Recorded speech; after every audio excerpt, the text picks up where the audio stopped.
Good morning मेरे प्यारे बच्चों, कैसे हैं आप सभी। मुझे उम्मीद है आप सभी बहुत अच्छे होंगे। बच्चों आज मेरे साथ फिर आप 50 प्रश्नों का अभ्यास करिए। चलिए स्टार्ट करते हैं।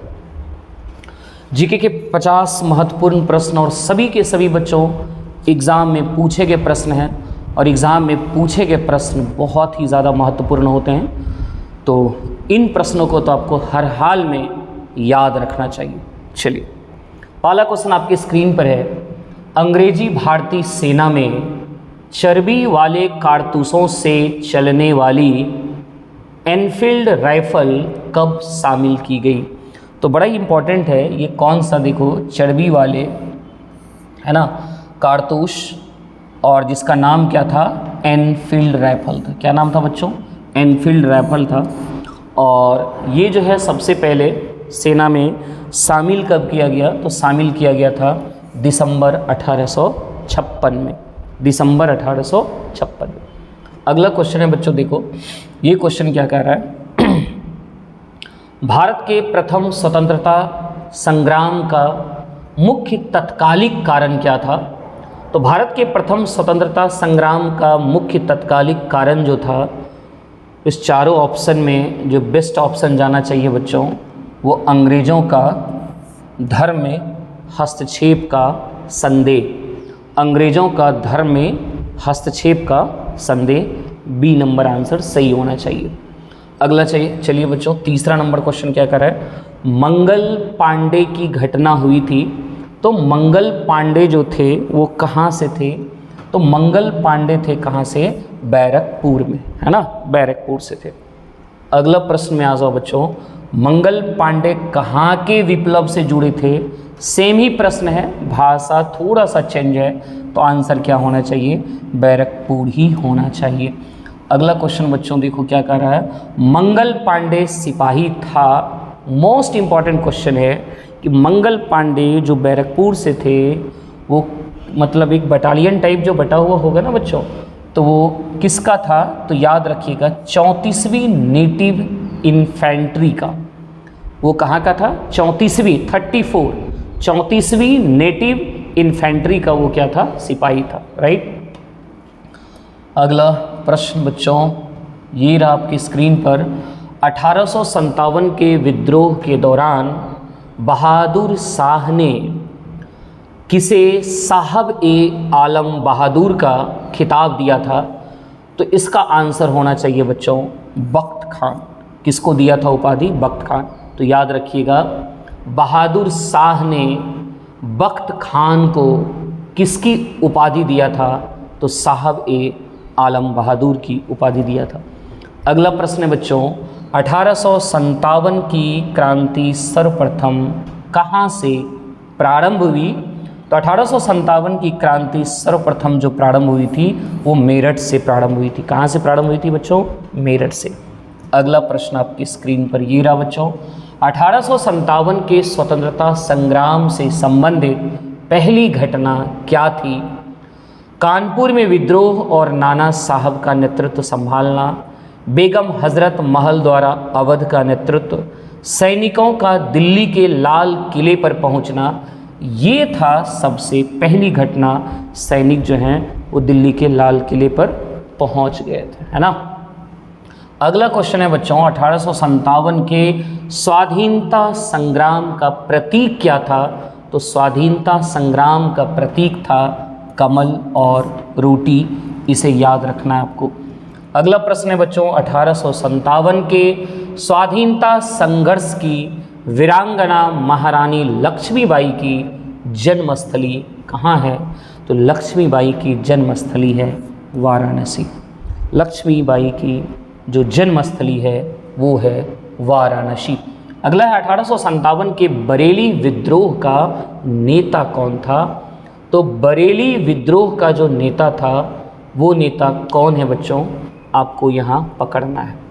तो 1857 के बरेली विद्रोह का नेता कौन था, तो इसका आंसर होना चाहिए आपका खान बहादुर। कौन थे, खान बहादुर, है ना। अगला क्वेश्चन है बच्चों महारानी लक्ष्मीबाई की समाधि कहाँ है।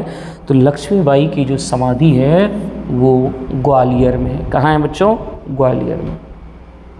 अगला क्वेश्चन है 1857 का विद्रोह लखनऊ में किसके नेतृत्व में आगे बढ़ा? तो 1857 का विद्रोह लखनऊ में जो आगे बढ़ा था वो किसके नेतृत्व में आगे बढ़ा था? तो वो था बेगम ऑफ अवध। कौन था? बेगम ऑफ अवध। 1857 का विद्रोह लखनऊ में किसके नेतृत्व में? 13 नंबर है ना, किसके नेतृत्व में? तो बच्चों इसका आंसर क्या होना चाहिए? बेगम ऑफ अवध। अगला प्रश्न है आपकी स्क्रीन पर 14वां, वह महिला जिन्होंने अवध में 1857 की क्रांति का नेतृत्व किया था, तो अभी आपने पढ़ा बेगम हजरत महल। बेगम हजरत महल जो है 1857 की क्रांति का नेतृत्व किया था। वो महिला कौन थी और कहाँ से किया था? अवध से। कहाँ से? अवध से। अगला क्वेश्चन है बच्चों, लखनऊ में 1857 के स्वतंत्रता संग्राम का नेतृत्व किसने किया था? तो इसका आंसर क्या होना चाहिए? तो इसका आंसर होना चाहिए बच्चों, that is your answer must be, ये 15वां क्वेश्चन है, इसका आंसर क्या होना चाहिए? यानी हज़रत महल। क्या होना चाहिए बच्चों? हज़रत महल। लखनऊ में 1857 के स्वतंत्रता संग्राम का नेतृत्व किसने किया था? तो इसका आंसर होना चाहिए हज़रत महल। राइट बच्चों, चलो अगला क्वेश्चन में आ जाओ। निम्न में से कौन इलाहाबाद में 1857 के संग्राम का नेता था? तो इलाहाबाद से 1857 के संग्राम का नेता जो था वो कौन था? तो वो था बच्चों मौलवी लियाकत अली। कौन था? मौलवी लियाकत अली था। राइट। अगला क्वेश्चन है आपकी स्क्रीन पर, 1857 के संघर्ष में भाग लेने वाले सिपाहियों की सर्वाधिक संख्या जो थी वो कहाँ से थी? तो वो आपका अवध से होगी। कहाँ से बच्चों? अवध से। सही है। अगला क्वेश्चन है, नाना साहब का कमांडर इन चीफ कौन था? तो नाना साहब का कमांडर इन चीफ जो था वो था बच्चों तात्या टोपे। नहीं, वो कौन था? तात्या टोपे। अगला क्वेश्चन है, अजीमुल्ला खां सलाहकार थे। अजीमुल्ला खां जो सलाहकार थे वो किसके सलाहकार थे? वो नाना साहब के सलाहकार थे। किसके थे? नाना साहब के सलाहकार थे। अगला प्रश्न है बच्चों, वर्ष 1857 के विद्रोह के संदर्भ में निम्नलिखित में से किसे उसके मित्र ने धोखा दिया तथा जिसे अंग्रेजों द्वारा बंदी बनाकर मार दिया गया? तो याद रखिएगा इसका आंसर होना चाहिए डी फॉर दिल्ली। तात्या टोपे के मित्र ने ही इन्हें धोखा दिया और उसको अंग्रेज़ों ने बंदी बनाकर क्या किया? मार दिया गया था। तो उस ज़माने में भी अंग्रेज़ों के कई चमचे होते होंगे, है ना, जो धोखा दे दिया। सोचिए 1857 के निम्नलिखित क्रांतिकारियों में से किसका वास्तविक नाम रामचंद्र पांडुरंग था? तो याद रखोगे बच्चों, तात्या टोपे का ही नाम जो है वो नाम क्या था? रामचंद्र पांडुरंग था। अगला प्रश्न आपके स्क्रीन पर दिख रहा होगा, कुंवर सिंह 1857 के विद्रोह के प्रमुख नायक थे, वह निम्नलिखित में से किससे संबंधित थे? तो कुंवर सिंह तो अपने बिहार से ही संबंधित थे। कहाँ से बच्चों? तो अपना ही बिहार। अगला है, कुंवर सिंह अंग्रेजों के खिलाफ 1857 के विद्रोह में किस जगह शामिल हुए? तो ये शामिल हुए थे कहाँ? आरा में। कहाँ हुए थे? आरा में शामिल हुए थे बच्चों। अगला प्रश्न है, 1857 की क्रांति के दौरान बिहार में क्रांतिकारियों का नेता कौन था? तो बिहार में 1857 की क्रांति का नेता था बाबू कुंवर सिंह। अगला प्रश्न है बच्चों, जगदीशपुर के किस व्यक्ति ने 1857 ईस्वी के विप्लव में क्रांतिकारियों का नेतृत्व किया था?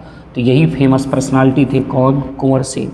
कुंवर सिंह आरा से थे और आरा में ही कोई गांव है जगदीशपुर, है ना, आरा में ही, मतलब ये इनका जहाँ जन्म हुआ वो कहाँ था? जगदीशपुर, है ना। अगला प्रश्न है बच्चों, जगदीशपुर के राजा कौन थे? तो अभी आपने पढ़ा जगदीशपुर के राजा कौन हैं? कुंवर सिंह हैं। कौन है? कुंवर सिंह। अगला प्रश्न फिर पढ़ो, पटना के 1857 के, देखो एक ही क्वेश्चन को आप देखते हो ना कितने तरीके से परीक्षा में पूछा जाता है, इससे ये तो भरोसा होना ही चाहिए आप लोगों को कि हमें कुछ पढ़ें या ना पढ़ें, यानी आप लोग कुछ पढ़ो या ना पढ़ो, सबसे पहले क्या पढ़ो तो प्रीवियस क्वेश्चन को पढ़ो और प्रीवियस क्वेश्चन का एनालिसिस बहुत अच्छे से करो। यदि कोई क्वेश्चन पूछा है तो उससे रिलेटेड दाएं बाएं इर्द गिर्द थोड़ा सा नॉलेज और बढ़ा के उस क्वेश्चन की जानकारी जुटाइए, और ऐसे यदि पढ़ोगे बच्चों सबसे ज़्यादा स्कोर होगा, कम समय में आप ज़्यादा स्कोर कर पाओगे, है ना। खुद देख लो एक ही क्वेश्चन को कितने वैरायटी से पूछ रहा है। पटना के 1857 के स्वतंत्रता संग्राम के नेता कौन थे, तो बेहिचक ऑफ कोर्स आंसर जाना चाहिए राजपूत कुंवर सिंह। अगला प्रश्न है बच्चों, अब कुछ क्वेश्चन आपको मिलेंगे यहाँ से साइंस के। किसके मिलेंगे बच्चों? साइंस के मिलेंगे। जंतु विज्ञान, जिसे इंग्लिश में कहते हैं जूलॉजी, जंतु विज्ञान में अध्ययन करते हैं केवल जीवित जानवरों का, केवल जीवित वनस्पति का नहीं, जीवित व मृत जानवर दोनों का। इसका अध्ययन करते हैं, जीवित व मृत दोनों जानवरों का अध्ययन करते हैं, है ना। अगला क्वेश्चन है बच्चों, इसमें सुमेलित करना है आप लोगों को, तो सुमेलित करिए। देखिए कैसे सुमेलित करेंगे आप। पक्षी का अध्ययन जो है बच्चों वो कहलाता है, याद रखना, ऑर्निथोलॉजी। पक्षी का अध्ययन क्या कहलाता है? ऑर्निथोलॉजी। वंशागति में आप वंशागति का जो अध्ययन करते हैं वो कहाँ करते हैं आप? वंशागति का जो अध्ययन करते हो बच्चे वो कहाँ करते हो? वो कहाँ करते हैं आप? जेनेटिक्स में करते हैं। कहाँ करते हैं? जेनेटिक्स में करते हैं। पर्यावरण का जो अध्ययन करते हैं वो पर्यावरण का अध्ययन आप कहाँ करते हो? इकोलॉजी में जाके करते हो। और जीवाश्म का अध्ययन आप कहाँ करते हैं? पेलियोबायोलॉजी। तो ये सभी को याद रखना है। कुछ हो सकता है आपको इसमें याद होगा, कुछ नहीं याद होगा, तो जो याद नहीं है इंडिविजुअल याद रखें। जैसे जीवाश्म का अध्ययन आप कहाँ करते हैं? तो जीवाश्म का अध्ययन कहलाता है पेलियोबायोलॉजी। तो चुनो तो कौन सा ऑप्शन जा रहा है बच्चों? ए का 3। ए का 3 तो देखो ऐसा तो आंसर एक से ही पकड़ा रहा है। ए का 3 आंसर जो होना चाहिए वो बी होना चाहिए। सब मिला लीजिए। ए का 3, बी का 4, बी का 4 सही है, सी का 2, सी का 2 सही है और डी का 1। तो शायद आप इस प्रश्न को समझ भी गए होंगे और याद भी रखना बच्चों, है ना। याद रखना, जीके में तो याद ही रखना है बच्चों। फूलों के अध्ययन को क्या कहते हैं? फूल का अध्ययन कहलाता है बच्चों एंथोलॉजी। फूलों का अध्ययन क्या कहलाता है? एंथोलॉजी कहलाता है। कीटों के वैज्ञानिक अध्ययन को क्या कहते हैं? तो कीटों के वैज्ञानिक अध्ययन को कहते हैं एंटोमोलॉजी। क्या कहते हैं बच्चों? एंटोमोलॉजी। अगला प्रश्न है आपकी स्क्रीन पर, निम्नलिखित में से कौन सा विषय जनसंख्या एवं मानव समुदायों के महत्वपूर्ण आंकड़ों के अध्ययन से संबंधित है? मानव के आंकड़ों के अध्ययन से संबंधित है, तो इसका आंसर होगा जनांकिकी। जनांकिकी याद रखना बच्चों। अगला क्वेश्चन है, रेशम कीट पालन को क्या कहते हैं? तो रेशम कीट पालन को कहते हैं हम लोग सेरीकल्चर। क्या कहते हैं बच्चों? सेरीकल्चर कहते हैं। अगला क्वेश्चन है, मधुमक्खी का उपयोग किया जाता है, तो मधुमक्खी का पालन आप जो करते हैं वो करते हो एपी कल्चर में। कहाँ करते हो बच्चों? एपी कल्चर में करते हैं, राइट बच्चों। फिर आगे चलो, अगला क्वेश्चन देखो क्या कर रहा है, निम्नलिखित में से कौन सा एक सही सुमेलित नहीं है? सही सुमेलित नहीं है आपको ये बताना है। फूलों की खेती फ्लोरिकल्चर सही है। फसलों की खेती एग्रोनॉमी, ये भी सही है। फसलों की खेती एग्रोनॉमी, ये भी सही है।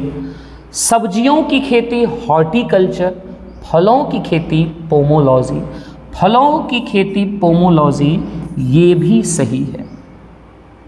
बच्चों ये गलत है, सब्जियों की खेती ये जो है ये क्या है? गलत है। एक्चुअली देखो हॉर्टिकल्चर में बहुत तरह की खेती होते हैं। हॉर्टिकल्चर एक प्रकार का बागवानी है, कृषि का एक मतलब कृषि की एक पद्धति है, उसमें बहुत सारे चीज़ आ जाते हैं। हॉर्टिकल्चर में आप कहो तो उसमें फूलों की खेती भी आती है, फलों की खेती भी आती है ना। और क्या आता है? सब्जियों की खेती भी आ जाता है, सब्जियों की खेती भी आ जाता है ना। इस तरीके से कई चीज़ आ जाते हैं हॉर्टिकल्चर में। आप देखोगे तो बहुत तरह की खेती हो जाता है। लेकिन बहुत तरह की जब खेती होती है तो उसमें जितने, जैसे फूलों की खेती, फलों की खेती, तो फूलों की खेती का भी इंडिविजुअल नाम है, फलों की खेती का भी इंडिविजुअल, उसका एक अलग सा नाम है। तो ठीक उसी तरह ये सभी को मिला के, यानी वृहत रूप में हॉर्टिकल्चर है, उसमें बहुत सारा चीज़ आ जाता है। लेकिन यहाँ आप देखिए सभी का इंडिविजुअल है। आप देखोगे तो फूलों की खेती भी तो हॉर्टिकल्चर में आता है या नहीं बच्चों? बताओ, फलों की खेती भी हॉर्टिकल्चर में आता है। तो वृहत रूप में यहाँ पे नहीं दिया, यहाँ सभी का इंडिविजुअल दिया होगा। तो इंडिविजुअल जो है, तो सब्जियों की खेती जो है, वो सब्जियों की खेती क्या होता है? हाँ, ऑलरेडी कल्चर होता है, कुछ ऐसा ही होता है ना, देख लो, ऑलरेडी कल्चर, यही होता है स्पेलिंग इसका, ऑलरेडी, ठीक है ना, ऑलरेडी कल्चर। तो याद रखना बच्चों, सब्जियों की खेती जो है उसको इंडिविजुअल रूप में क्या कहा जाता है? Already culture. तो यही जो है एक मिलान आपका गलत था, है ना, कौन सा सही सुमेलित नहीं है, तो आंसर सी होना चाहिए। तो सभी चीज़ आप लोग अच्छे से याद कर, सही है जी। चलो अगला क्वेश्चन देखो बच्चों, क्या है? सब्जी की खेती के, देखो अभी यहीं पे आया था, यहाँ देखो, सब्जियों की खेती, हॉर्टिकल्चर, दैट इज रॉन्ग। हमने क्या लिखा? सब्जियों की खेती, ऑलरेडी कल्चर। अब यहाँ देखो वही क्वेश्चन पूछा है, सॉरी ये कहाँ,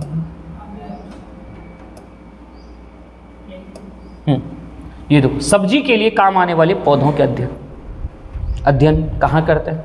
तो अभी आपने क्या पढ़ा? Already culture. सब्जियों की खेती, सब्जियों के पौधों का अध्ययन क्या कहलाता है? ऑलरेडी कल्चर कहलाता है बच्चों, याद रखना। अगला है, निम्नलिखित युग्मों में से कौन सुमेलित नहीं है? कौन सुमेलित नहीं है? एपीकल्चर मधुमक्खी, यानी इसमें शहद का पालन होता है, बिल्कुल सही है। शहद के बारे में हम लोग जानकारी लेते हैं, है ना, मधुमक्खी से ही तो शहद मिलता है ना, ये तो सही है। सेरीकल्चर, सेरीकल्चर हो गया आपका कैसा? रेशम कीट, सिल्क, सही है बच्चों, ये भी सही है। पीसी कल्चर में जो है वो मछली होता है, पीसी कल्चर में क्या होता है बच्चों? मछली होता है। और हॉर्टिकल्चर में फूल, बिल्कुल सही है। तो इसमें आंसर क्या जाना चाहिए? C number, right. इसका आंसर क्या होना चाहिए? सी होना चाहिए। अगला क्वेश्चन 38 नंबर देखो क्या कर रहा है, निम्नलिखित में से कौन सी जोड़ी सुमेलित है? कौन सी जोड़ी सुमेलित है? लेक्सिकोग्राफी में, लेक्सिकोग्राफी बहुत ही इंपॉर्टेंट है बच्चों वर्ड, लेक्सिकोग्राफी शब्दकोश का संकलन होता है। इसे लेक्सिकोग्राफी को एक प्रकार से आप डिक्शनरी भी बोल सकते हैं। जैसे डिक्शनरी क्या है? अंग्रेजी का डिक्शनरी शब्दों का संग्रह है, उसी तरह डिक्शनरी को आप लेक्सिकोग्राफी भी बोल सकते हो, है ना। डिक्शनरी को क्या बोल सकते हैं स्टैंडर्ड लैंग्वेज में? लेक्सिकोग्राफी भी बोल सकते हो। तो यही सुमेलित है, बाद बाकी ये सारा एक भी सुमेलित नहीं है। अगला देखो, विटीकल्चर के द्वारा निम्नलिखित में से कौन एक उत्पादित होता है? तो विटीकल्चर में जो है बच्चों वो क्या चीज़ का उत्पादन करते हैं? अंगूर। विटीकल्चर में किसका होता है? अंगूर का होता है, राइट। अगला क्वेश्चन देखो, कीट संवर्धन क्या है? कीट संवर्धन क्या है? तो कीट संवर्धन मतलब कीटों की वृद्धि करने का विज्ञान। कीट संवर्धन मतलब कीटों की वृद्धि करने का विज्ञान है। वर्मी कल्चर में प्रयुक्त वर्म जो होता है वो क्या होता है? अर्थवर्म होता है। कौन सा होता है बच्चों? अर्थवर्म, है ना। वर्मी कल्चर में प्रयुक्त वर्म जो होता है वही जिसको अर्थवर्म, केचुआ, केचुआ कोई बोलता है ना, जमीन में जो रहता है ना, जो किसान का मित्र भी कहलाता है, बहुत फायदा होता है उससे मिट्टी को।